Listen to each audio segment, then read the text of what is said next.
राष्ट्र चैतन्य हो रहा है, मगर ये सफल तभी माना जाएगा जब राष्ट्र शत्रु पूरी तरह से नष्ट कर दिया जाएगा और इसका पिछड़ा विवाद इसको मिल जाएगा। इससे पहले अगर हम ये बात करते तो पहुंचाते कैसे, समाज तक कैसे पहुंचती? कोई जरिया नहीं था। सोशल मीडिया, टीवी चैनल्स का विकल्प, अखबारों का विकल्प बन के उभर आया है। जय हिंदू राष्ट्र कह के संबोधन करना, उसको चैतन्यता के भाव से भरना है, तेजस्वता के भाव से भरना है, वीरता के भाव से भरना है। आखिर करोड़ों लोगों को हम हिंद महासागर में तो नहीं कह सकते, और ये हमारे ही रक्त के बंधु हैं, सहोदर हैं। इनको इस्लाम नहीं तो रस लिया है, तो इनका विष उतारना है। तो राष्ट्र की सजगता, राष्ट्र की सफलता, राष्ट्र का जागरण सिद्ध होने की एक ही कसौटी है कि उसने अपने शत्रुओं को नष्ट कर दिया कि नहीं। ब्लूप्रिंट नहीं होगा तो फिर उनसे अपेक्षा करना कि वो उस पथ पर चले जो पथ है ही नहीं, एग्जिस्ट ही नहीं करता। अभी आज से 15 वर्ष पहले जैसी भारत की स्थिति थी, उससे अब हम बहुत बेहतर स्थिति में हैं। भारत की संतानें अपने गौरव की ओर देख रही हैं, सिंहावलोकन कर रही हैं कि जैसे सेंट फ्रांसिस, जिसका पुतला बढ़ाया ससेगा, उसकी बड़ी तारीफ करते हैं लोग। भयानक हत्यारा था। हिंदू संतानों की हत्या करते समय, उनके गले काटते समय, उन्हें जीवित आग में झुलसाते समय माँ बाप आंखें बंद कर लेते थे, उनकी पलकें काट देता था कि वो देखने के लिए बाध्य हो जाए। जय हिंदू राष्ट्र। राष्ट्र का कई बार लोग अर्थ देश करते हैं, ये गलत है। राष्ट्र का अर्थ है समाज। 3 संज्ञाएं हैं: राष्ट्र, राज्य, देश और धरती, जिस पर राष्ट्र निवास करता है। कई बार ऐसा नहीं होता और उससे भिन्न स्थिति आती है। बहुत लंबे समय तक यहूदी देश के रूप में नहीं थे, मगर राष्ट्र थे। विभिन्न देशों में बिखर गए थे, मगर राष्ट्र थे। ऐसे ही एक राष्ट्र कई बार 2 देशों में निवास करता है। अभी कुछ साल पूर्व तक ईस्ट जर्मनी, वेस्ट जर्मनी एक 2 देशों में बट गए थे। एक राष्ट्र 2 देशों में था। कई बार एक देश में 2 राष्ट्र होते हैं। चेकोस्लोवाकिया एक देश हुआ करता था जिसमें चेक और स्लाव 2 राष्ट्र थे। तो राष्ट्र का मतलब समाज होता है। राज्य वो जो उस पर शासन करता है, जो सिस्टम उसमें शासन की व्यवस्था रहती है, उसको कहते हैं। तो राष्ट्र कितना सफल है, जाग रहा है, यानी क्या? क्योंकि इस देश में कई राष्ट्र हैं। एक तो हम हिंदू हैं, फिर दूसरे एक ईसाई मानसिकता है, फिर एक इस्लामी मानसिकता है। ये दोनों मानसिकताएं अंत की बात की विभाजनकारी हैं, देश पर आक्रमणकारी विचारधारा हैं। इस्लाम आक्रमण करने के साथ आया, ऐसे ही ईसाई अंग्रेजों के साथ आया, पोर्चुगीज के साथ आया, फ्रेंच के साथ आया, और उन्होंने भयानक इसकी संतानों पर अत्याचार किए।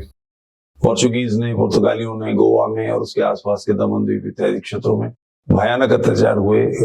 जैसे सेंट फ्रांसिस, जिसका पुतला बढ़ाया वहां ससरेगा, उसकी बड़ी तारीफ करते हैं लोग। भयानक हत्यारा था। हिंदू संतानों की हत्या करते समय, उनके गले काटते समय, उन्हें जीवित आग में झुलसाते समय माँ बाप आंखें बंद कर लेते थे, उनकी पुतलियां काट देता था, उनकी पलकें काट देता था कि वो देखने के लिए बाध्य हो जाएं।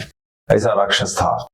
तो इन लोगों ने बहुत अत्याचार किए हैं। ऐसा ही ब्रिटिश पीरियड में, जो ब्रिटिश पीरियड से पहले कंपनी थी, उसने भी प्रयास किया था।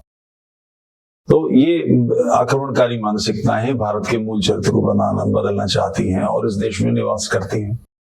तो राष्ट्र की सजगता, राष्ट्र की सफलता, राष्ट्र का जागरण सिद्ध होने की एक ही कसौटी है कि उसने अपने शत्रुओं को नष्ट कर दिया कि नहीं। तो अभी नष्ट नहीं किया गया है। पिछले 200-300 सालों में भारत के 13 से अधिक टुकड़े हो चुके हैं। मैं भारत के सीमांत यानी अफगानिस्तान, कनिंगम की किताब है एंशिएंट ज्योग्राफी ऑफ इंडिया, उसमें गजनी को भारत का सीमांत लिखा है। वहां तक भारत है, उससे आगे भारत का प्रभाव क्षेत्र है। उन प्रभाव क्षेत्रों में जो मध्य एशिया के देश हैं, कजाकिस्तान, उज्बेकिस्तान, अजरबैजान, किर्गिस्तान, तुर्की, सिंकियांग इत्यादि, ये सारे क्षेत्र पहले हिंदू थे, फिर बौद्ध बने, बौद्ध के बाद ईसाई मुसलमान होते चले गए। मैं इन देश क्षेत्रों की बात नहीं कर रहा, मगर फिर भी उसके बावजूद बाद में 13 से अधिक टुकड़े भारत के हो चुके हैं। इसमें से 3 तो प्रमुख ही हैं, बांग्लादेश, पाकिस्तान और अफगानिस्तान। जब तक इन सारे क्षेत्रों को हम वापस नहीं ले लेते और इनमें निवास करने वाली जनसंख्या जो आतताई विचारधारा के दबाव में आकर इस्लामी बन गई है, वो वापस घर वापसी नहीं करती, तब तक राष्ट्र की सफलता का कोई मतलब नहीं है। उसको किसी तरह से समझा भी नहीं जा सकता। हाँ, उस दिशा में भारत की संतानें आगे बढ़ रही हैं। अभी आज से 15 वर्ष पहले जैसी भारत की स्थिति थी, उससे अब हम बहुत बेहतर स्थिति में हैं। भारत की संतानें अपने गौरव की ओर देख रही हैं, सिंहावलोकन कर रही हैं, समझना चाहती हैं क्या हुआ है, क्या बदलाव करना है, कैसे होना है। आप आजकल फेसबुक पर, व्हाट्सएप पे, ट्विटर पर बहुत ये सब देखते हैं कि हिंदू एक हो जाओ, हिंदू अब तो जाग जाओ। अब जाग जाओ का मतलब क्या है? जागे हुए तो हैं, सो तो नहीं रहे, अपने सारे दैनंदिन काम करते हैं। एक हो जाओ तो एक हो जाने का मतलब क्या करें? सब लोग एक दूसरे की बांह पकड़ लें, एक दूसरे गले लग जाएं, क्या करें? ब्लूप्रिंट दीजिए। जब तक कोई ब्लूप्रिंट नहीं होगा तब तक हिंदुओं से ये अपेक्षा करना कि वे एक नहीं हो रहे, ये मूर्खता की बात है। ब्लूप्रिंट नहीं होगा तो फिर उनसे अपेक्षा करना कि वो उस पथ पर चले जो पथ है ही नहीं, एग्जिस्ट ही नहीं करता। भारत की संतानों के विजय का पथ केवल एक मात्र ये है कि वो शत्रुओं की घर वापसी करे, शत्रुओं को समाप्त करे। जो उसके बस का है, जिस प्रकार से वो करे, तो उसमें बड़ा टूल घर वापसी है। आखिर करोड़ों लोगों को हम हिंद महासागर में तो नहीं फेंक सकते, और ये हमारे ही अब रक्तबंध के बंधु हैं, सहोदर हैं, इनको इस्लाम नहीं तो दस लिया है, तो इनका विष उतारना है। इसको करने के बाद ही, अन्यथा पाकिस्तान और बांग्लादेश को भारत में मिलाने का मतलब और समस्या खड़ी करना। आज जो 20-22 करोड़ हैं वो 40 करोड़ हो जाएंगे, 60 करोड़ हो जाएंगे, और समस्या खड़ी हो जाएगी। तो इनकी वो घर वापसी, फिर से हिंदू बनाना, एकमात्र लक्ष्य ये है।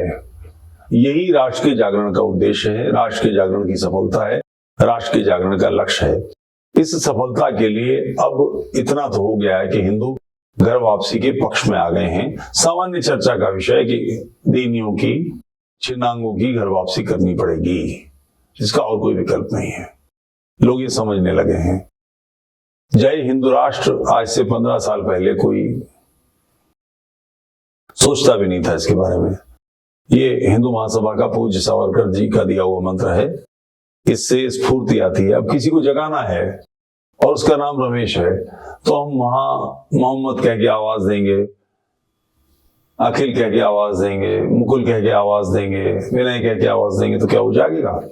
उसको उसके नाम से बुलाना पड़ेगा। तो हिंदू समाज को, हिंदू राष्ट्र को जय हिंदू राष्ट्र कह के संबोधन करना, उसको चैतन्यता के भाव से भरना है, तेजस्वता के भाव से भरना है, वीरता के भाव से भरना है। उसको उसके अतीत का गौरव याद दिलाना है कि वो कौन है, उसकी मानसिकता क्या है, उसकी क्षमता क्या है। ये लगातार चल रहा है। सोशल मीडिया उसमें एक बड़ा टूल मिल गया है। इससे पहले अगर हम ये बात करते तो पहुंचाते कैसे, समाज तक कैसे पहुंचती, राष्ट्र तक ये बात जाती कैसे? कोई जरिया नहीं था। टीवी, सारे के सारे चैनल, दूरदर्शन नाम की एक चीज होती थी, वो सरकारी चैनल था। विभिन्न प्रकार के चैनल आए, अखबार थे, वो सारे के सारे सरकारी नियंत्रण के, क्योंकि एडवर्टाइजमेंट सरकार से मिलता है तो एडवर्टाइजमेंट के खिलाफ वो बात नहीं कर पाते थे। तो कोई जरिया नहीं था। सोशल मीडिया टीवी चैनल्स का विकल्प, अखबारों का विकल्प बन के उभर आया है, और हर व्यक्ति वहां जो बात कर रहा है वो अपनी अपनी क्षमता के अनुसार एक माध्यम है जिससे लोग पूरी तरह से बात समझ सकते हैं कि आप किस राष्ट्र की संतानों तक उसके सत्य को पहुंचाया जा सकता है। एक बड़े पैमाने पर ये मामला हो रहा है, राष्ट्र चैतन्य हो रहा है, मगर ये सफल तभी माना जाएगा जब राष्ट्र शत्रु पूरी तरह से नष्ट कर दिया जाएगा और इसका पिछड़ा विभाग इसको मिल जाएगा। जय हिंदू राष्ट्र।